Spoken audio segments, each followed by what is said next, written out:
जय हिंद दोस्तों। आप सभी लोगों का अपने channel Hindi study and poetry में हार्दिक अभिनंदन है। आज मैं आप लोगों के सामने अभिव्यक्ति और माध्यम के कुछ महत्वपूर्ण प्रश्नों पर चर्चा करने जा रहा हूं। तो अगर आप कक्षा 11वीं और 12वीं के विद्यार्थी हैं तो ये वीडियो आप लोगों के लिए बहुत ही महत्वपूर्ण हो सकती है। तो चलिए शुरू करते हैं। सबसे पहला प्रश्न है, संचार किसे कहते हैं? तो संचार का अर्थ होता है दो या दो से अधिक लोगों का आपस में बात करना। संचार का मतलब है जब दो लोग या दो से अधिक लोग आपस में बातचीत कर रहे हैं, उसी को हम संचार कहते हैं। और कई बार प्रश्न पूछा जाता है कि संचार शब्द किस धातु से बना है? तो संचार शब्द चर धातु से बना है। तो आप लोग दोनों ही प्रश्नों को याद रखेंगे कि संचार शब्द चर धातु से बना है और जब दो या दो से अधिक लोग आपस में बात करते हैं उसी को संचार कहते हैं। अगला प्रश्न है, शोर किसे कहते हैं? तो शोर को आप ट्रिक से याद कर सकते हैं। जब दो या दो से अधिक लोग आपस में बात कर रहे हैं और संचार में बाधा आएगी, और बाधा कब आएगी? जब कहीं से शोर होगा। तो शोर का मतलब क्या है? संचार में आने वाली बाधाएं, संचार में जो भी रुकावटें आती है उसी को हम शोर कहते हैं। अगला प्रश्न है, समाचार किसे कहते हैं? तो समाचार कहते हैं किसी घटना की रिपोर्ट को। कहीं पर कोई घटना घटी और उसकी हमने रिपोर्ट बनाकर पेश कर दी, उसी को समाचार कहते हैं। अगला प्रश्न है, भारत में पहला छापाखाना कब और कहां खोला गया? तो भारत में पहला छापाखाना 1556 में 1556 में गोवा में खोला गया था। बहुत ही इंपॉर्टेंट प्रश्न है। अगला प्रश्न है, समाचार किस शैली में लिखा जाता है? तो समाचार उल्टा पिरामिड शैली में लिखा जाता है। और उल्टा पिरामिड शैली किसे कहते हैं? जिसमें हम पहले महत्वपूर्ण समाचारों को लिखते हैं और बाद में कम महत्वपूर्ण समाचारों को, इसी को उल्टा पिरामिड शैली कहते हैं। अगला प्रश्न है, खोजी पत्रकारिता किसे कहते हैं? पत्रकारिता से भी एक क्वेश्चन जरूर पूछा जा सकता है। तो खोजी पत्रकारिता को आप कैसे याद रखोगे? आपको इसके लिए केवल एक शब्द याद रखना है। खोजी पत्रकारिता भ्रष्टाचार, वॉचडॉग पत्रकारिता सरकार के घोटाले, एडवोकेसी पत्रकारिता मुद्दे पर जनमत, पीत पत्रकारिता सनसनी, और वैकल्पिक पत्रकारिता न सरकार का सहयोग न बड़ी कंपनी के विज्ञापन। अब हम इनको दोबारा से देखते हैं। खोजी पत्रकारिता किसे कहते हैं? जो भ्रष्टाचार के मामलों का पता लगाती है। वॉचडॉग कहते हैं जो सरकार के घोटालों का पता लगाती है।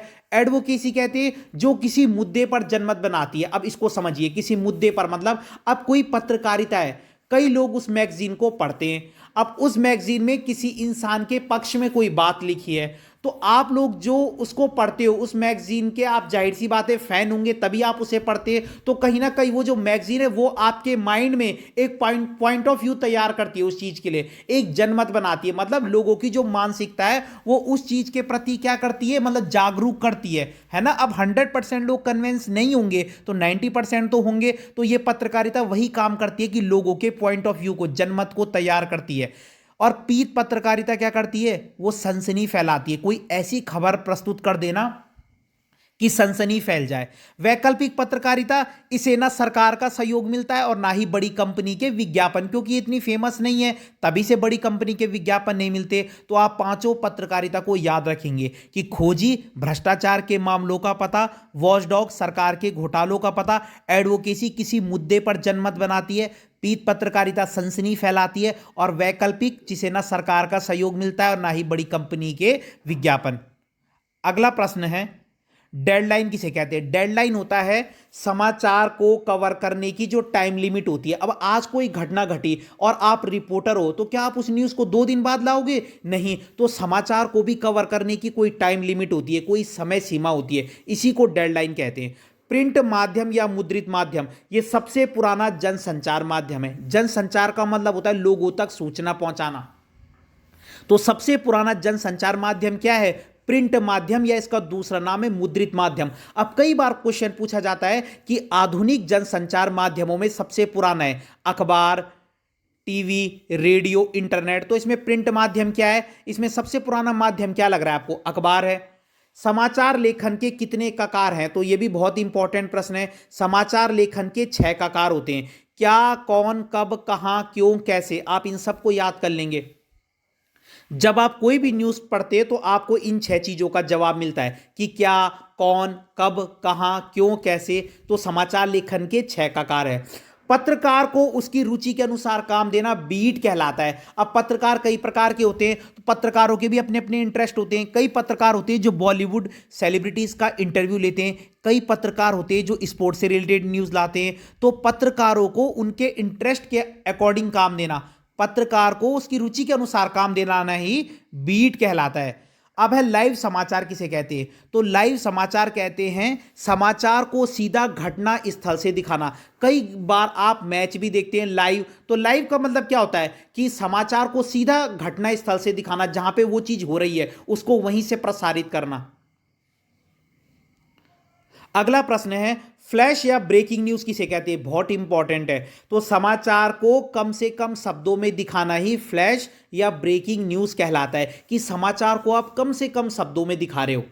इंटरनेट जो है जनसंचार का नवीनतम लोकप्रिय माध्यम है। नया भी है और लोगों में प्रिय भी है। जनसंचार माने होता है लोगों तक सूचना पहुंचाना, तो इसका नवीनतम लोकप्रिय माध्यम इंटरनेट है। कार्यक्रम को प्रस्तुत करने वाला क्या होता है? तो कोई भी कार्यक्रम को प्रस्तुत करने वाला एंकर होता है, और जो खबरों को लाता है या एकत्र करता है वो पत्रकार होता है। रिपोर्टर कहते हो जिसको आप, या संवाददाता कहते हो। तो आप कंफ्यूज नहीं होंगे, एंकर कार्यक्रम को प्रस्तुत करता है और पत्रकार खबरों को एकत्र करता है। लोकतंत्र का चौथा स्तंभ मीडिया को कहते हैं। यह भी बहुत इंपॉर्टेंट प्रश्न है कि लोकतंत्र का चौथा स्तंभ क्या कहलाता है? तो मीडिया को कहते हैं। और आवाज की कलाकारी को क्या कहते हैं? आपने देखा होगा कई लोग क्या है अपनी जीविका चलाने के लिए आवाज का खेल दिखाते हैं, आवाज बदलते हैं, है ना। उसी को हम वॉइस ओवर कहते हैं, यानी कि आवाज में कलाकारी करना, आवाज की कलाकारी को प्रदर्शित करना या आवाज की कलाकारी।